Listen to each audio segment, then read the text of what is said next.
So we want to distinguish between an observational study and an experiment, and then explain the concept of confounding and how it limits the ability to make cause and effect conclusions.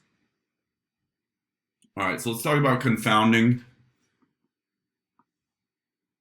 So confounding occurs when two variables are associated in such a way that their effects on a response variable cannot be distinguished from each other.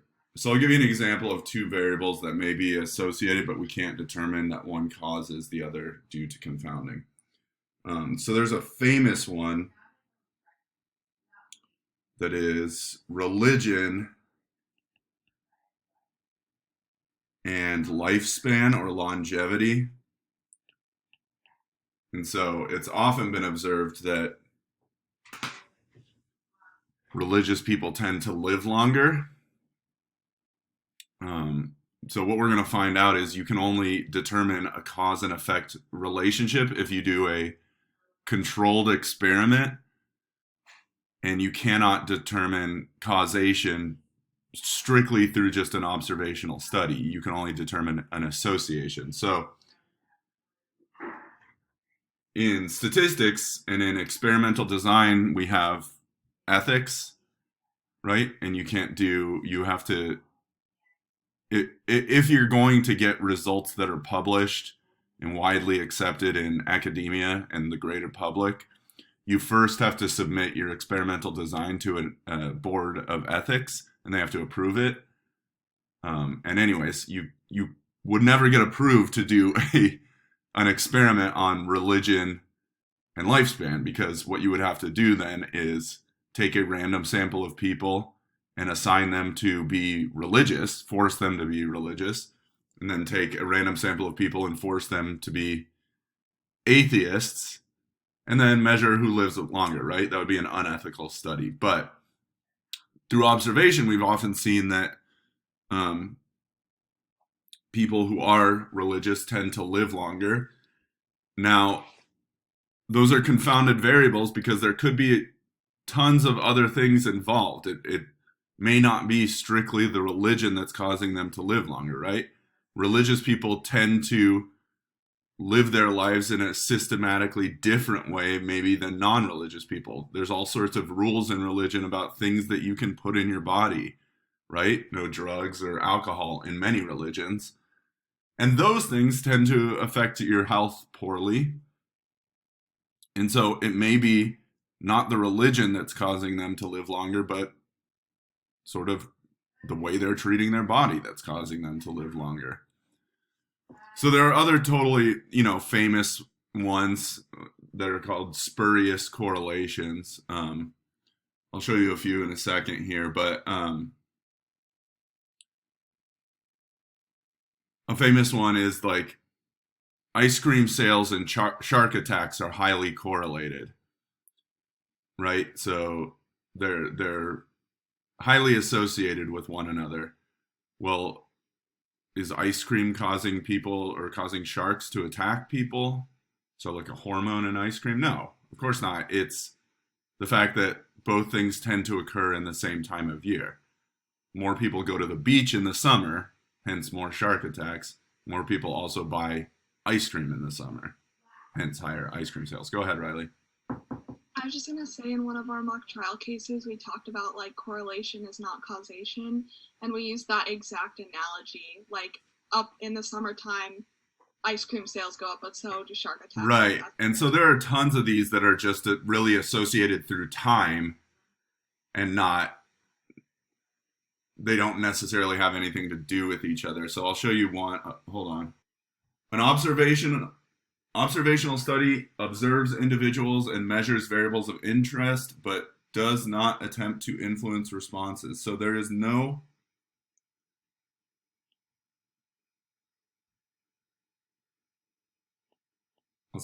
intervention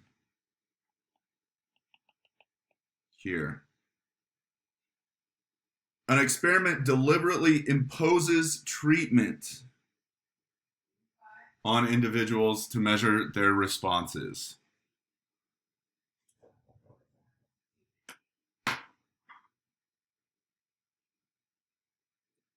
So in an observational study, you're just going out into the world and collecting data.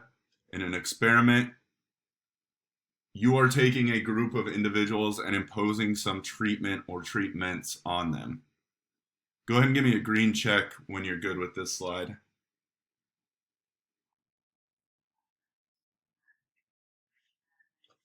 So explanatory and response variable. A response variable measures an outcome of the study. And we already sort of talked about this, so this is just a reminder. When we make a scatter plot of these, the response variable is the y variable.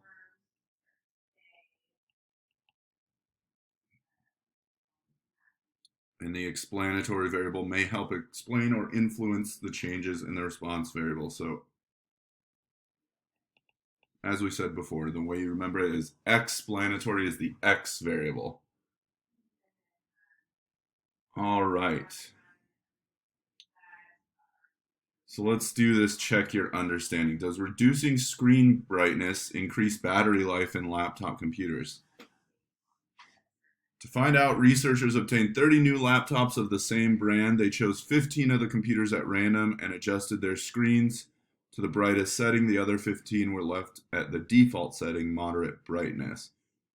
Researchers then measured how long each machine's battery lasted. Was this an observational study or experiment?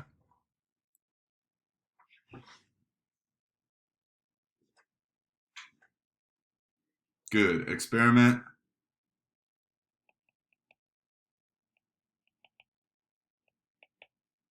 The reason being, there was a treatment imposed,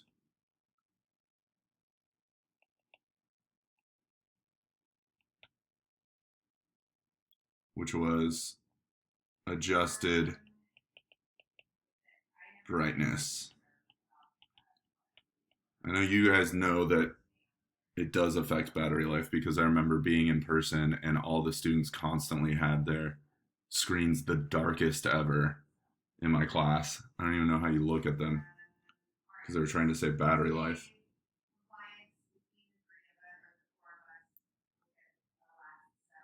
All right, questions 2 through 4 refer to the following setting. Does eating dinner with their families improve students' academic performance? According to an ABC article, teenagers who eat with their families at least 5 times a week are more likely to get better grades in school. This finding was based on a sample survey conducted by researchers at Columbia University. All right, first, was this an observational study or an experiment?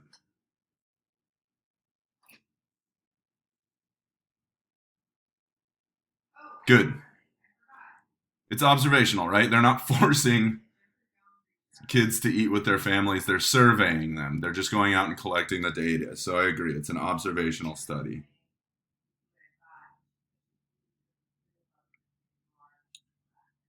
What are the explanatory and response variables? So even though it's observational, there can still be clear explanatory and response. And that's the explanatory is the one that they think helps explain the response in the other. So I would say that the explanatory is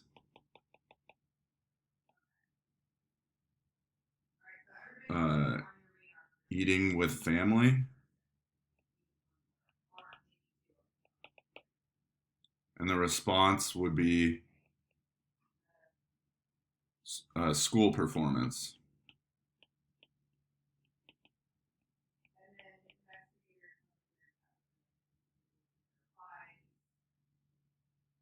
So explain why such a study cannot establish a cause and effect relationship and suggest a variable that may be confounded with whether families eat together at night. So this is a lot like the ice cream sales and the shark attacks, right? It's probably not specifically sitting down and eating with their families that's causing their performance to improve, right? Like there's nothing about eating dinner at a table that causes your performance to improve. But what that's likely confounded with is like family involvement or support, right? Families that are taking the time to specifically sit down and eat dinner together are it's probably more of a supportive environment, and they're probably supportive in other aspects of their kid's life as well, aka school. They're probably checking their grades consistently and meeting with their teachers and forcing their kids to do their homework, etc. There's probably nothing about the actual eating of the dinner that's improving their grades, right? So this is often a thing that's like, I'm sure you guys have heard this. You go to a performing arts school, but that like playing an instrument is associated with school performance in a positive way. Like students who are involved in the arts tend to be better performers academically as well. And it's probably nothing to do with, it's not like hearing the music, right? Or touching the instrument is somehow magically causing you to perform better at school. But it's probably confounded with things like discipline and right the same skill set it takes to become good at an instrument is similar to the skill set it takes to be consistent with academic performance, right? Which is like discipline and practice.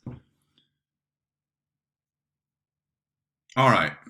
Give me a green check if you feel okay about that example. Maya, it looks so pleasant in your backyard. Is it overcast out there today? I haven't even gone outside yet. Yeah, it's pretty cloudy, but I like the clouds. Yeah, it looks nice. Um,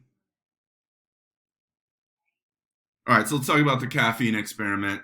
If I wanted to design an experiment to see if caffeine affects pulse rate, here's what I could do. Measure your initial pulse rate, or have you measure your initial pulse rate, give each student some caffeine, wait for a specified amount of time, and then measure your pulse rate again, and then I could compare your initial to your final pulse rate. What are some issues with this plan, and what variables are most likely to be sources of variability in pulse rate? So you can put it in the chat or unmute yourself either way. Do you see any issues with this experiment? Or can you think of any variables that could confound my results?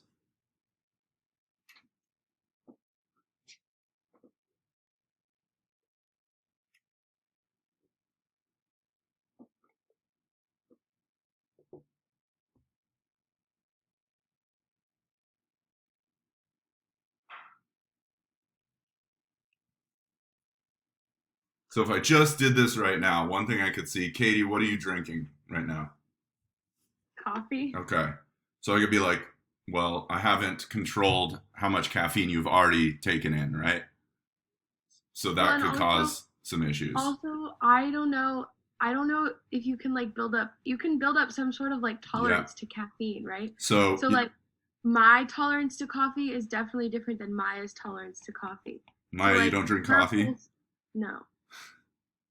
So her pulse probably would go up a lot, but mine might not as much. Higher caffeine intake. Tolerance. Probably your like things like your weight, your height, your size, right? So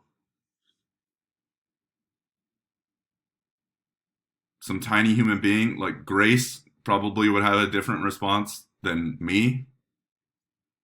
6'4", 200+ pound adult. Although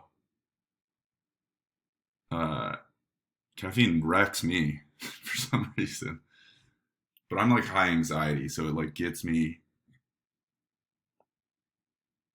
It like increases my anxiety immediately. Yeah.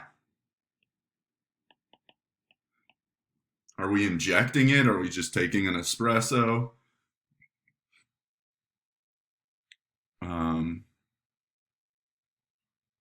Yeah, food intake, tons of other things you need to think about and control for, right?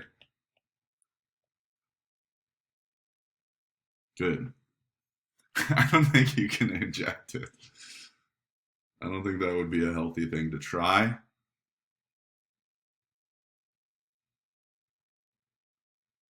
All right.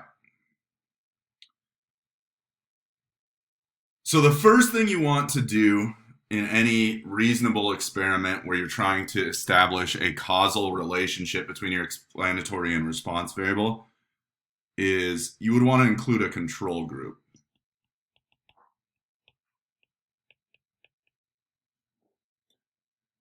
That does not receive caffeine so that we have something to compare to. Now, that wasn't really an issue with our experiment in the beginning. You were acting as your own control group, which is fine. We're going to talk about that design. It's called a matched pairs design. But you would want to make sure everybody started from the same baseline. So you kind of, right, went on a hiatus from caffeine for, let's say, a week so that you were all at the same baseline. And any withdrawal symptoms Katie was having were gone by that point. Then you could be your own control group. You take your pulse before having the caffeine and then after having the caffeine. And so you have some basis for comparison at that point.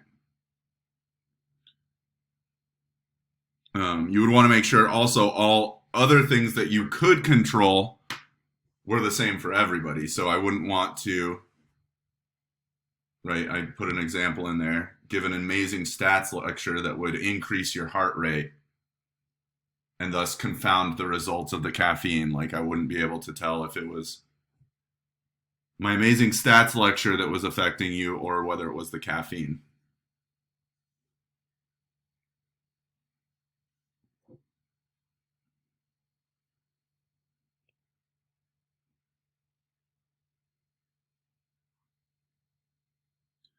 All right, so let's talk about just a few sort of terms that are going to come with an experimental design. So the treatment,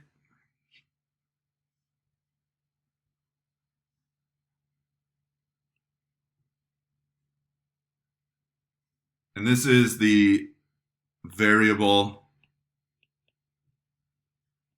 imposed or changed by the experimenter.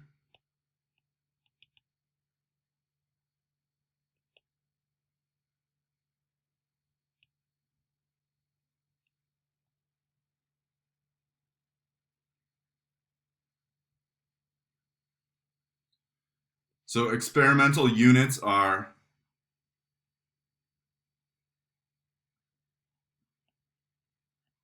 what treatment is being imposed upon.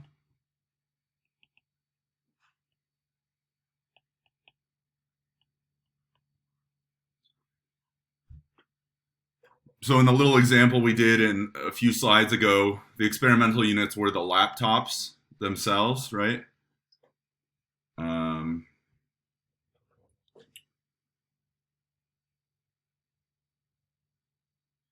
Subjects are human or animal experimental units.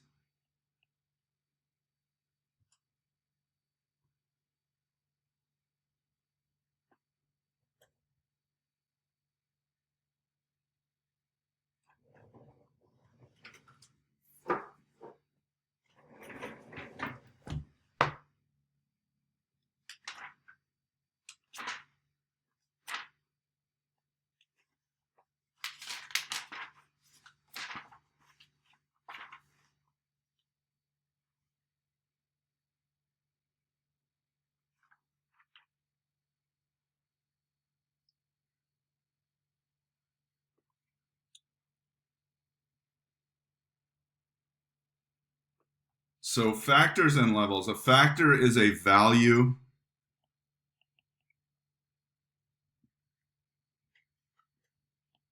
of the explanatory variable.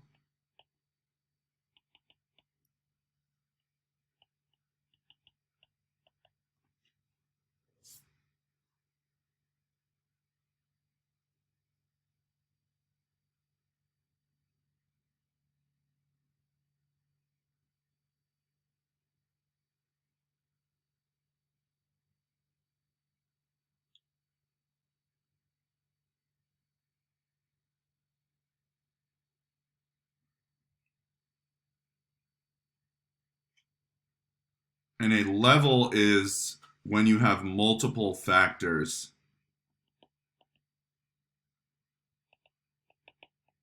So this will make more sense. We'll look at an example.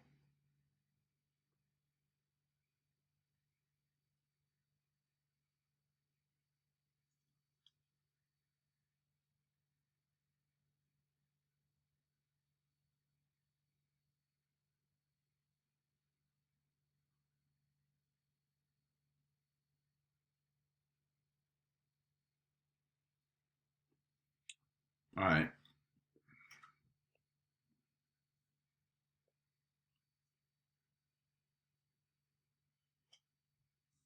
So we're going to look at an experimental design, and we'll identify some of these terms that we just went over.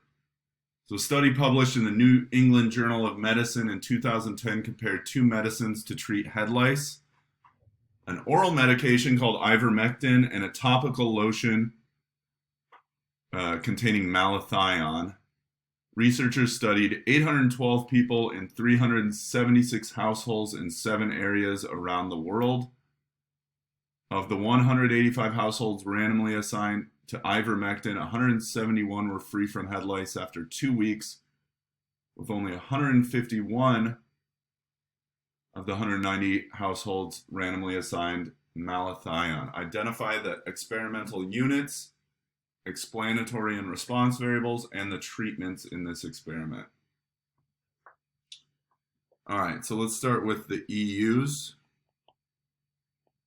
So the experimental units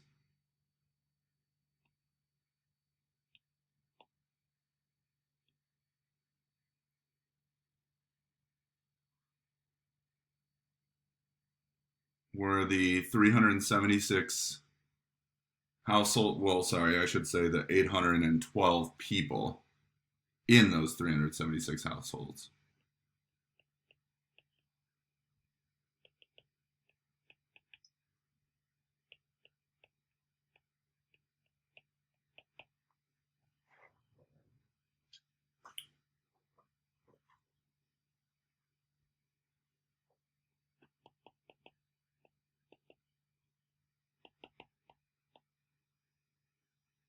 So the explanatory variable is the medication.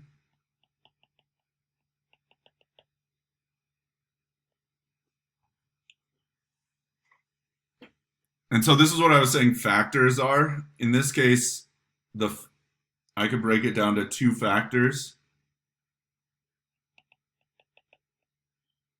which were ivermectin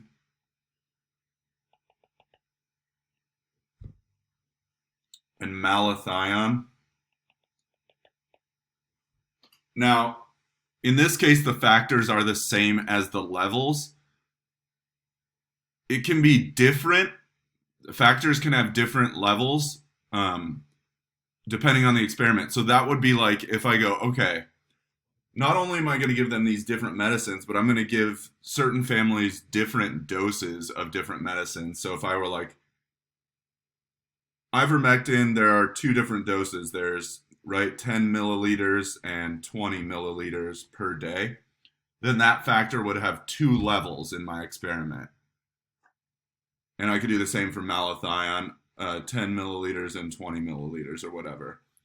So then I have 2 factors which each have 2 different levels to them.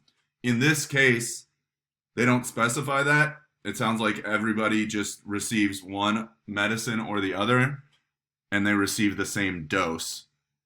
So both factors only have 1 level to them. All right. The response variable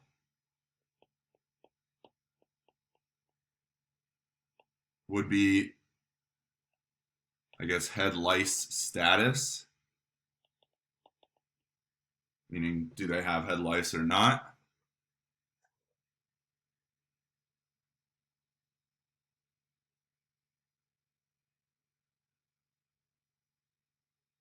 And the treatment, in this case, is just one of the 2 medicines, right? So it's either the ivermectin or the malathion. Whereas if your factors have multiple levels, your treatment would specify which factor and what level of that factor. So it'd be a combination of factor and level, right? So like I said, if I had, different doses of these medications, my treatment would be 10 milliliters of ivermectin or 20 milliliters of ivermectin or 10 milliliters of malathion or 20 milliliters of malathion. All right.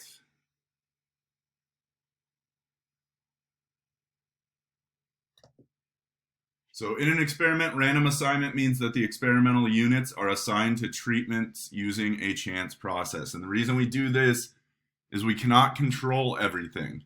There's always going to be some variability. So in my caffeine experiment, right, I could force you guys to not drink caffeine for a week. So give everybody a baseline. I can make sure you're all taking the caffeine treatment in the same way. So we're all injecting it. I can make sure the temperature of the room is the same for everybody, et cetera, et cetera. There are all these things I can control, but then there's always going to be things that I can't as well. Can't control your height and weight, et cetera. Can't control your response to caffeine. We all may respond biologically in different ways. So what we use to deal with that is random assignment. We make sure that we randomly assign certain people to the treatment and certain people to the control group. And then what you're hoping you get by doing that is a relatively even group that you can average out the responses in, and that will account for any variability that you couldn't control.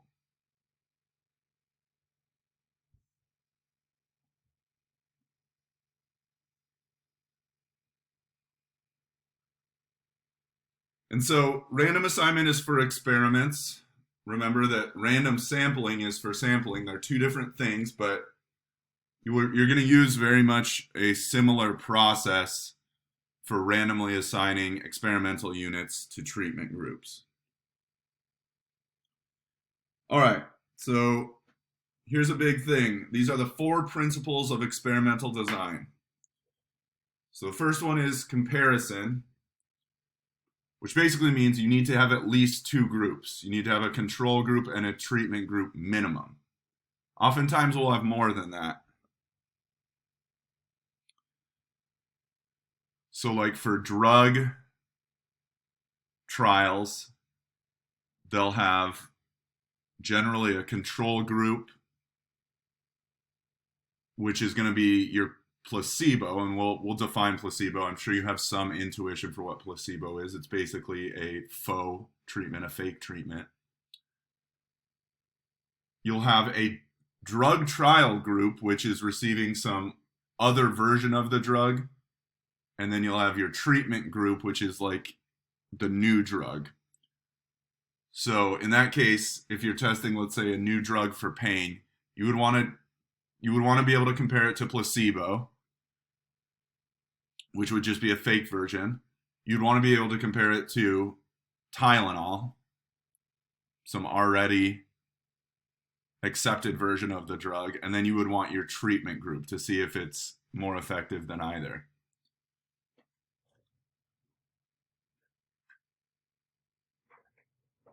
Then you use random assignment, as I said. We use chance to assign experimental units to treatment.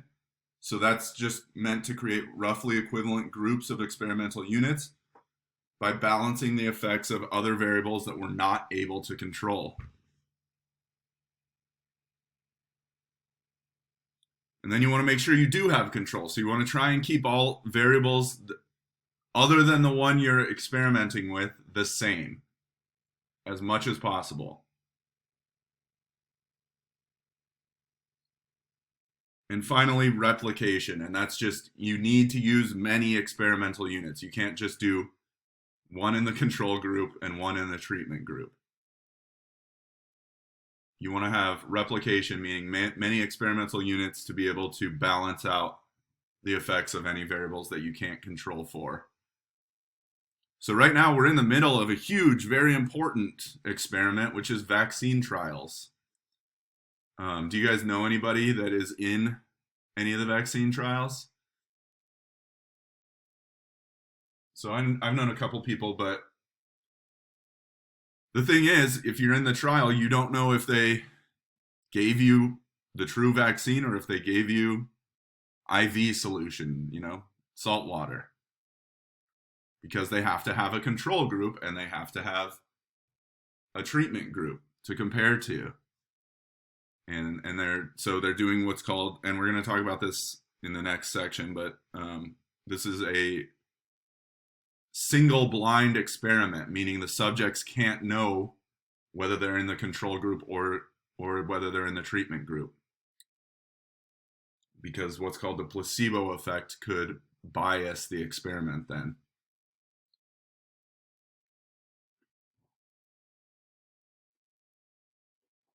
All right, give me a green check when you're good with this slide. Almost through this.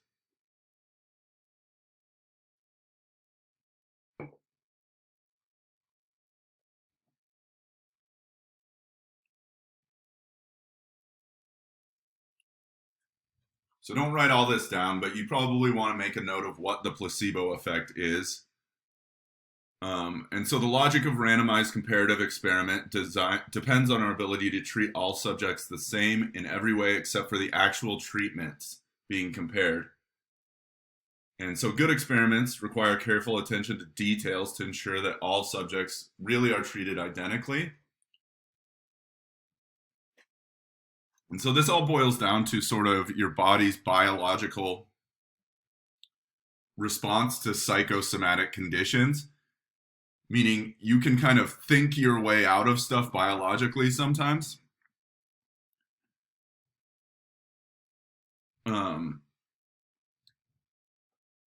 Meaning you can respond favorably to any treatment. If you think you're getting better, often your body will respond to that and get better. And that's called the placebo effect. And so the placebo effect is really your body's ability to respond to sort of psychosomatic variables. And it's not fake. So people often kind of confound placebo to mean fake, like fake response. It's a real response to a fake treatment. And it can be both positive and negative. So you can have a positive response if you think you're receiving treatment. And the reason we want to have a control group that's given a placebo is we want to see if our real treatment is better than the body's response to just thinking it's receiving a treatment, right? But it also can be negative. So there's also, if you look at, have you seen these studies that show that like people who have been married for a long time, oftentimes what happens when they're elderly is one will pass away and then the other one who had no health problems will pass away very quickly afterwards, like within months. And that's like a negative version of the placebo effect, right? All right.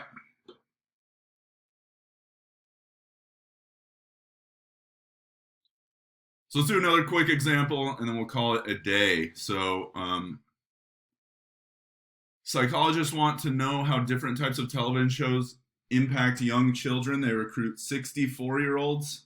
That's 60, and then 4-year-olds, not 64-year-olds. And have them watch 9 minutes of fast-paced children program, watch 9 minutes of slow-paced children's program, or draw for 9 minutes. After 9 minutes, each child will complete several tasks, including tests for mental ability and impulse control. Describe a completely randomized design for this experiment and write a few sentences about how you would implement your design. Okay, and I included an AP exam tip, which is this. If you are asked to describe the design of an experiment on the AP exam, you won't get full credit for providing only a diagram, and I'll show you what the diagram is. You're also expected to describe how treatments are assigned to experimental units, and then clearly state what would be measured or compared. So you can do this one of two ways. You can draw the diagram and then just describe those two things, or you can verbally describe the whole situation. I'm gonna draw the diagram, and then I'll describe the two. So here's what a completely randomized design diagram can look like. So we're gonna start with our 60.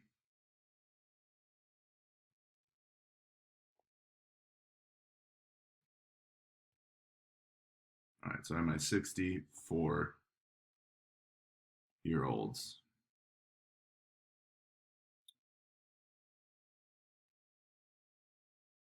And then I'm gonna do random assignment.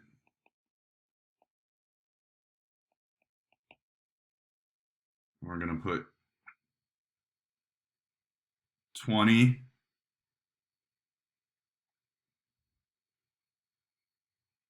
to fast-paced TV.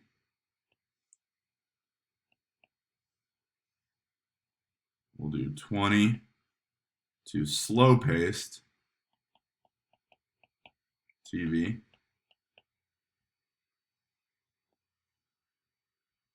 We'll do 20 to draw.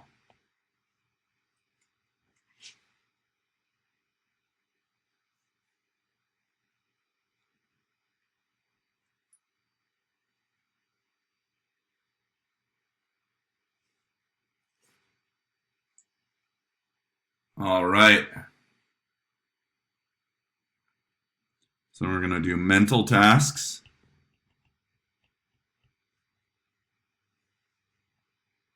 Mental tasks.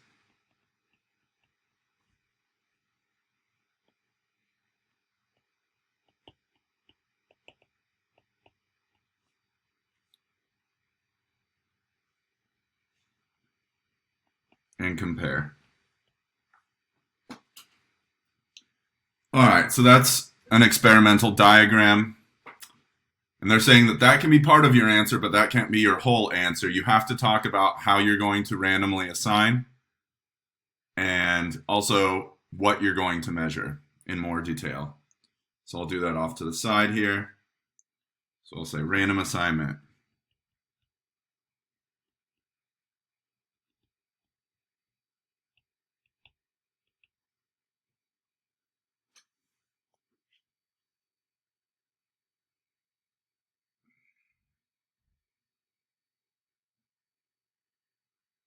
And I could do, there are a bunch of different ways we could do this, but I'll do,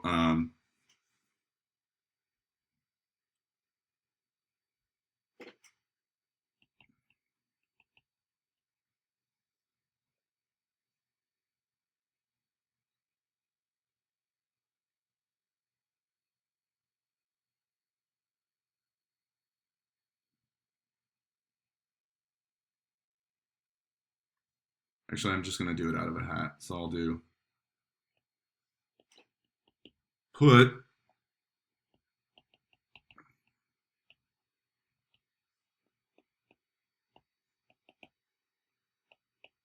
children's names in a hat. Select, sorry, I need to say mix, then select 20 at random.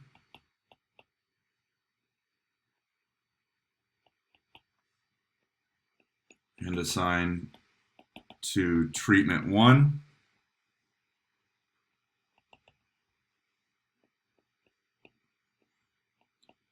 Mix and select 20 more.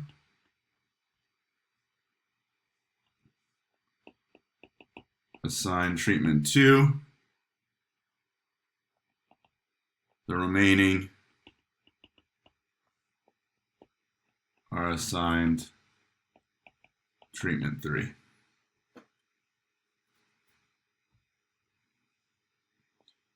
And then I'll just go into some more detail. Record So we're going to compare results of impulse control tests and mental tasks.